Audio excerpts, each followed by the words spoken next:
अस्सलाम वालेकुम नाज़रीन, मैं हूँ तोफ़ैल चौधरी। नाज़रीन, जब से इंसान ने इस दुनिया में कदम रखा तो कदम ज़रा पाँव के साथ रखे जाते हैं, तो पाँव में जूते का होना बहुत ज़रूरी एलिमेंट है। ज़रा कुछ जूते ऐसे होते हैं जिनको पॉलिश करके हम रिन्यू कर सकते हैं। तो आज मैं आपकी मुलाकात एक ऐसे नन्हे मेहनतकश से करवाऊँगा जो कि जूते पॉलिश करते हैं, यानी कि जूते पॉलिश करके अपनी रिज़्क़ हलाल कमाते हैं। चले आइए मिलते हैं आज इस नन्हे वर्कर से।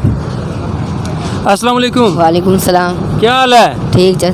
की ना जी? मोहम्मद रिजवान। अच्छा रिजवान भाई, माशाल्लाह कितने अर्से तू जूते पॉलिश कर रहे हो? 1 साल हूँ।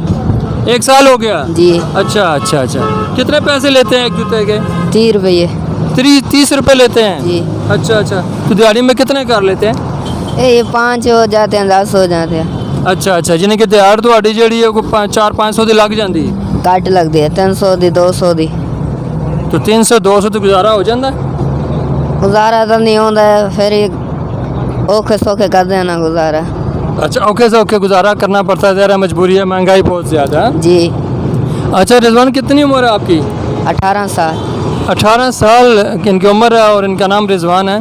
तो ये कह रहे हैं कि मैं 5 से 10 जूते तकरीबन दिन में पॉलिश कर लेता हूँ, और एक जूते की जो ये कीमत लेते हैं वो 30 रुपये 30 रुपीज़ पर पेयर जो है ये पॉलिश करके देते हैं। अच्छा रिजवान, कितने दे हो? मुल्तान दे। अच्छा मुल्तान के हैं, तो मुल्तान में तो बहुत गर्मी पड़ती है यार, वहाँ पे क्यों गर्मी पड़ती है? अल्लाह जाने। हाँ? वैसे गर्मी तो ज़्यादा बहुत पड़ती है ना। अच्छा दसो कि मुल्तान उत्थे दी किहड़ी चीज़ बहुत मशहूर है? सोन हलवा। अच्छा सोन हलवा खाते हो? नहीं। क्यों, शुगर तो नहीं? नहीं। तो फिर क्यों नहीं खाते?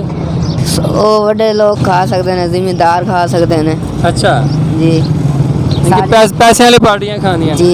अच्छा चलो, अल्लाह करेगा इंशाल्लाह आपको भी पैसे अल्लाह ताला देगा और आप भी खाएंगे। अच्छा 2-3 सवाल कर लीजिए ਤੁਹਾਡੇ ਨਾਲ। अच्छा दसो कि दुनिया 'ਚ पहले मुर्गी पैदा हुई थी या अंडा? मुर्गी। किस तरह? ऐसा पता होगी नहीं पता। अच्छा ये दसो कि जब अगर एक हवाई जहाज़ ਜਿਹੜਾ ਇਹ ਪਿੰਡੀ ਤੋਂ ਉੱਡਦਾ कराची ਜਾਂਦਾ है 1.5 घंटे 'ਚ, तो वही जहाज़ ਜਿਹੜਾ वापस जिले आਉਂਦਾ तो 90 मिनट 'ਚ वापस आ जाता है, इतना जल्दी क्यों आ जाता है? स्पीड ही जानती है। स्पीड ਨਾਲ ਆਉਂਦਾ ਜਾਂਦਾ जी। ਤਾਂ ਵਾਸਤੇ यार 90 मिनट 1.5 घंटे नहीं ਹੁੰਦਾ। ऐसा पता नहीं। अच्छा अच्छा अच्छा अच्छा, ये दसो कि मुल्तान कदों ਜਾਂਦੇ हो फिर? ईद तो बाद जावांगे। यानी कि 2 महीने बाद ਜਾਂਦੇ हो? जी।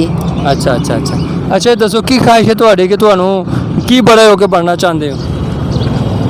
हर बंदे की ख्वाहिश होती है, कोई के बनना चाहता, कोई अफसर बनना चाहता, कोई के ही बनना। ਤੁਸੀਂ ਕੀ ਬਣਨਾ ਚਾਹੁੰਦੇ ਹੋ? असि बनना कोई चाहते हो भाई, शौक है अपने होटल का। होटल ਦਾ ਕੰਮ ਕਰਨਾ ਚਾਹੁੰਦੇ ਹੋ? जी। किस किस्म ਦਾ ਹੋਟਲ? ये रोटियां वाला चाल। अच्छा, तो ਉਹਦੇ ਵਾਸਤੇ पैसे जैसे जोड़े? नहीं जोड़े, तो फिर होटल किस तरह बनेगा? हाले वो जो नहीं पहना। हाँ ठीक है, मेहनत कर रहे हो, ठीक है, अल्लाह ताला ਤੁਹਾਨੂੰ इंशाल्लाह बड़ा सारा होटल भी देंगे। ये रिजवान ये दसो कि ਤੁਸੀਂ ਇਹ ਕੰਨਾਂ 'ਚ ਕੀ ਪਾਇਆ? कैमरामैन इनको थोड़ा फोकस करें। एक कान 'ਚ ਕੀ ਪਾਇਆ है? ये वाली है। वालियाँ पाइयाँ क्यों? ये मेरे दादा परदादा सारे पहनते हैं। इनके खानदानी काम है वालियाँ पाना, पर तो यार वालियाँ जड़ियाँ ने औरतां नहीं पानियाँ, फिर औरत ना बन जाए। और तही तो 2 ने, मर्द की तो 1 का। अच्छा औरतां 2 पाਉਂਦੀਆਂ ਨੇ, ਮਰਦ 1 ਪਾਉਂਦਾ ਹੈ। ਇਹ ਤੁਹਾਡੇ ਕਬੀਲੇ ਦੀ ਰਿਵਾਜ ਹੈ? जी। ਅੱਛਾ, ਤੁਹਾਡੇ ਬਾਪ ਦਾਦਾ ਵੀ ਪਾਉਂਦੇ ਸਨ, ਤੇ ਤੁਹਾਡੇ ਬੱਚੇ ਕਿਉਂ ਹੋਣਗੇ ਉਹ ਵੀ ਪਾਣਗੇ? जी। अच्छा अच्छा, ਇਹ ਕਿਸ ਚੀਜ਼ ਦੀਆਂ ਨੇ? ਪਲਾਸਟਿਕ ਦੀਆਂ, ਲੋਹੇ ਦੀਆਂ, ਚਾਂਦੀ ਦੀਆਂ, ਕਿਸ ਚੀਜ਼ ਦੀਆਂ? ਸੋਨੇ ਦੀਆਂ? आर्टिफिशियल दे। ਆਰਟੀਫੀਸ਼ੀਅਲ ਲਈ ਸੀ? ਕਿੰਨੇ ਦੀ ਲਈ ਸੀ? 50 रुपए दी। 50 ਰੁਪਏ ਦੀ। ਤੇ ਪਵਾਈ ਸੀ, ਦਰਦ ਹੋਇਆ ਸੀ? नहीं ਤੇ ਕੰਨ ਖੋਬਾ ਸੁਭਾਇਆ ਸੀ, ਦਰਦ ਨਹੀਂ ਸੀ ਹੋਇਆ? होया सी। ਅੱਛਾ ਅੱਛਾ ਅੱਛਾ। ਸਾਰੇ ਜ਼ਵਾਨ ਹੈ, ਦੱਸੋ ਤੁਸੀਂ ਅਸਲੇ ਕਿੱਥੇ ਹੈ, ਜਗ੍ਹਾ ਕਿਹੜੀ ਹੈ? झेलम। अच्छा जेलम ਦਾ ਇਲਾਕਾ ਕਾਲਾ ਗੁਜਰਾ। ਹਾਂ ਇੱਥੇ ਜੀ। ਬੈਠੇ ਹੋ। ਜੀ। ਇਹ ਦੱਸੋ ਕਿ जेलम ਪਾਕਿਸਤਾਨ ਦਾ ਹਿੱਸਾ ਜਾਂ ਇੰਡੀਆ ਦਾ? ਇਹ ਨਹੀਂ ਪਤਾ जेलम ਪਾਕਿਸਤਾਨ ਦਾ ਜਾਂ ਇੰਡੀਆ ਹੈ? ये पता है भाई, पाकिस्तान है। ਪਾਕਿਸਤਾਨ ਹੈ। ਪਾਕਿਸਤਾਨ ਕਦੋਂ ਬਣਿਆ ਸੀ? 14 अगस्त। ਅਗਲਾ ਸਨ ਕਿਹੜਾ ਸੀ ਕਿ ਤੁਸੀਂ ਪੈਦਾ ਹੀ ਨਹੀਂ ਸੀ ਹੋਏ ਤਾਂ ਵਾਸਤੇ? जी। ਹਾਂ 1947 ਨੂੰ ਬਣਿਆ। ਕਿੰਨੇ ਬਣਾਇਆ ਸੀ, ਅਲਾਮਾ ਇਕਬਾਲ ਨੇ ਜਾਂ ਸਰ ਸੈयद ਨੇ ਜਾਂ ਕਾਇਦ ਆਜ਼ਮ ਨੇ? लामा इकबाल ने। ਅਲਾਮਾ ਇਕਬਾਲ ਨੇ ਸੋਚਿਆ ਸੀ, ਕਾਇਦ ਆਜ਼ਮ ਨੇ ਬਣਾਇਆ ਸੀ। ਅੱਛਾ ਰਿਜ਼ਵਾਨ ਦੱਸੋ ਕਿ ਦਰਜਨ ਵਿੱਚ ਕਿੰਨੇ ਇੰਸੇ ਹੁੰਦੇ ਨੇ ਵਿੱਚ? ਦਰਜਨ ਕੋਈ ਚੀਜ਼ ਲੈਣੀ ਹੋਵੇ तो कितने होंगे ने? 2 4 10 12 15 20 कितने होंगे दर्जन? 12। तो धड़ी च कितने किलो होंगे ने?